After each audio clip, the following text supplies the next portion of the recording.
Hello, I'm Chef Charles Draghi. We're here at my restaurant, Erbaluce, in Bay Village in Boston. I'm going to make for you one of my most popular desserts. It's a chocolate tart. Chocolate's always very popular, with a little caramelized orange added to it in a graham tart shell. So, to start off, we need to make the caramel. It's a very simple caramel.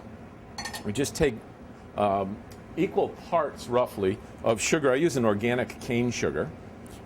Also has a slight, almost brown sugar-like flavor to the organic, which is really nice. And then also fresh squeezed orange juice. We put that together in a pan. Just want to swish it around a little bit so it mixes kind of loosely. Leave that on a medium to low heat because it will start to bubble up once it caramelizes. We're going to let that slowly cook. That'll reduce down. It'll start to form a caramel that is more orange than brown. As it slightly turns a little bit more brown, you'll start to see bubbles rising to the surface, very fine bubbles. As the bubbles get larger, that means your caramel's thicker, and so it gives a little bit more body to it. Once it gets to that sort of thicker, bubbling stage, which is roughly reducing by about half of the volume, it'll have the right flavor. It'll be a beautiful mixture of that sort of smoky, nutty caramel with the citrusy quality of the orange. So that takes a little while, I would say roughly 20 minutes on a low burner. I'm going to take some chocolate, which we're going to temper. A double boiler, hot pot of water. On top of it, a stainless steel bowl. A glass bowl will work as well, but not quite as well than the steel because metal conducts heat very, very easily. So this will temper a little bit better. I'm going to put 6 ounces of dark chocolate. This is 60%. You can use 70%. The darker, the better, I think. Gives you much more of the flavor. Little chocolate pellets. These temper really nicely. They melt very evenly. But you can buy blocks and shave from the blocks, and that will temper as well.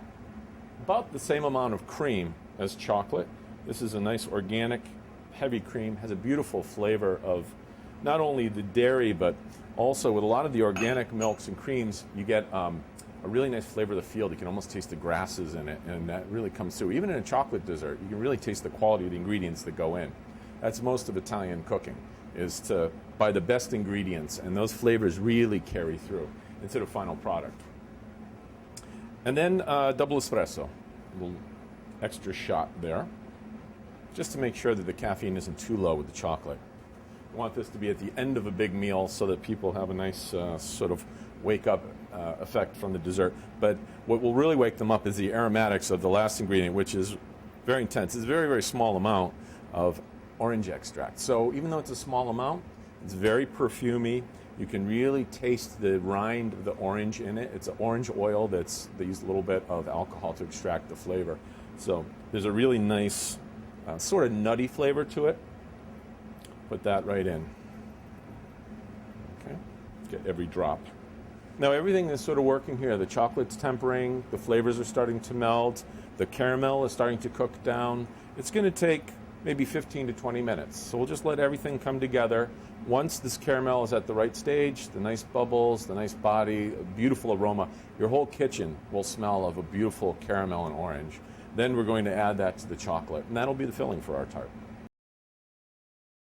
Our caramel is bubbling away. You can see there's nice large bubbles.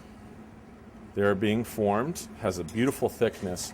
And at this point, as promised, the entire room smells like beautiful, nutty, orange and smoky caramel, and it almost always has the aroma of toasted pecans. And so when you get that combination of that smoky orange and pecans, almost smells like a pecan pie with orange in it, then you know it's ready. So now you simply take this caramel, we're going to add it to the chocolate mixture. The chocolate is now melted.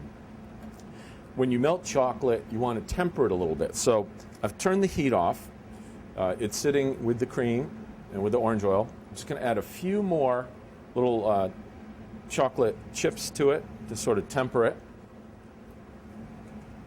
And then we're going to add the caramel.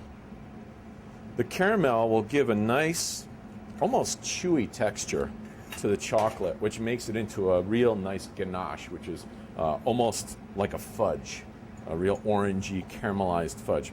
Just lightly whisk it together, just to bring all the ingredients together. You'll wind up with a nice sort of dark chocolate mixture. It's very hard for me not to just dive into it. But as you whisk it, you'll see, and this is pretty warm, so it's a little bit loose, but you'll see that it has a nice thick, almost like a gooey hot chocolate kind of texture to it. But there's a sheen that comes up on the top of it, a nice sort of satiny look. And that means that it's nicely put together and it's going to set well. So you'll take this and you'll just simply set it aside and let it cool a little bit while you make the crust. So now we have to make a little shell for the tart. It's very, very simple. It's basically graham crackers. I use organic, really nice, full-flavored graham crackers that don't have an awful lot of sweetness to them. I like the tart shells to be not that sweet, so that the tart provides the sweetness in the dessert. Take a couple of good handfuls worth. I'm going to make one tart here.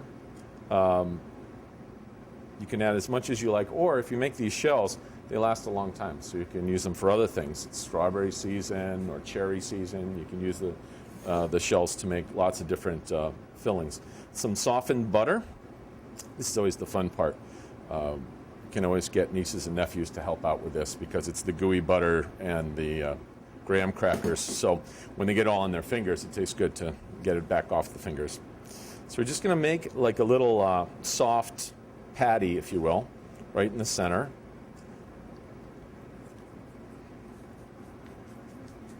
And then I'm going to take a little bit of nutmeg. This is the one ubiquitous herb that you see in all of Italian cooking, spice really, and I like using it in almost everything. So a little bit of nutmeg.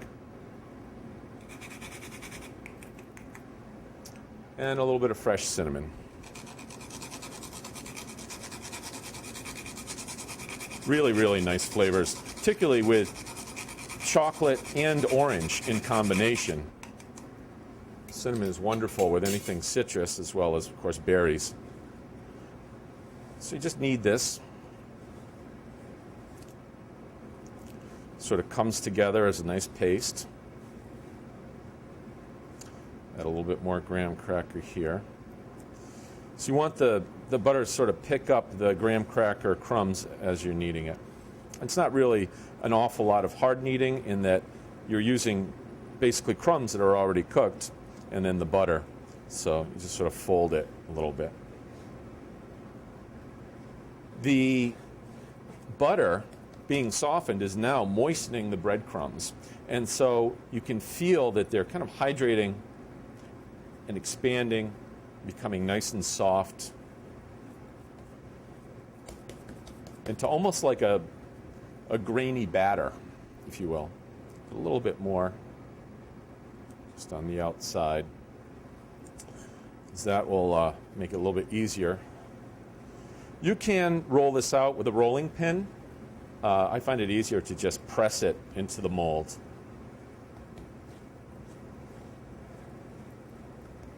Which is exactly what I'm going to do here.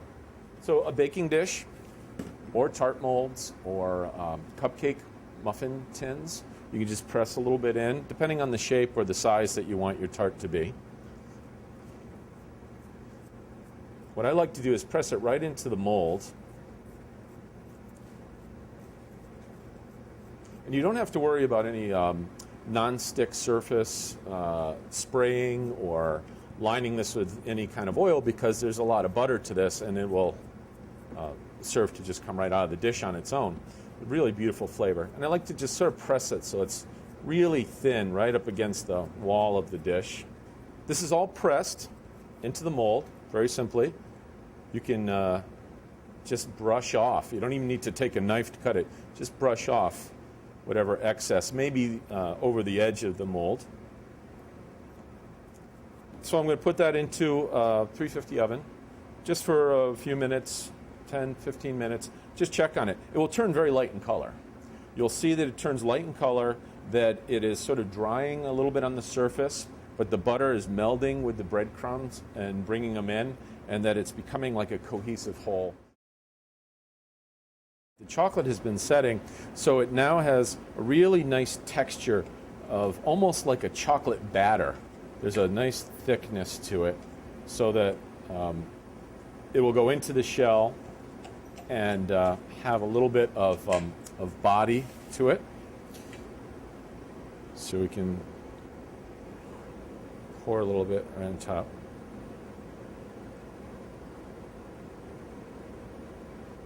Okay. Then this goes into the refrigerator. Delicious. And let that set about 10 minutes. I have one here that has set.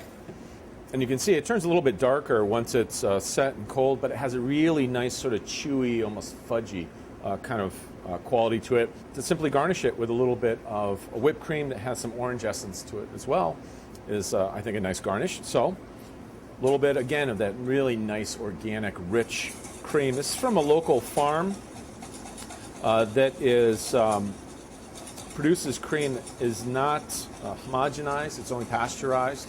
So you get a really nice full flavor. Add a little bit of, just a little dusting of sugar. This is, again, the organic sugar, which has almost a soft brown sugar kind of background flavor to it.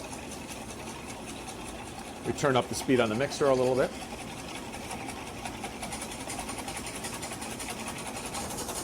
There you go. Starting to get a little bit of body now. Starting to come together. So it's not completely whipped cream right now that you would think of. It's almost more like a light, frothy texture. So at this point, I'm going to add a little bit of vanilla.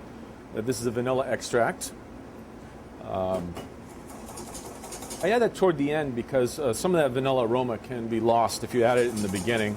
And then just a little bit, again, doesn't look like much, but you don't need much, of the orange extract. Really nice orange oil, high quality. Those are the aromatics. So that just brings it all together right at the end. You can see this is just forming like ribbons as it's whipping. And that it makes a little vortex. There's like these little spirals that move out from the center of the cream.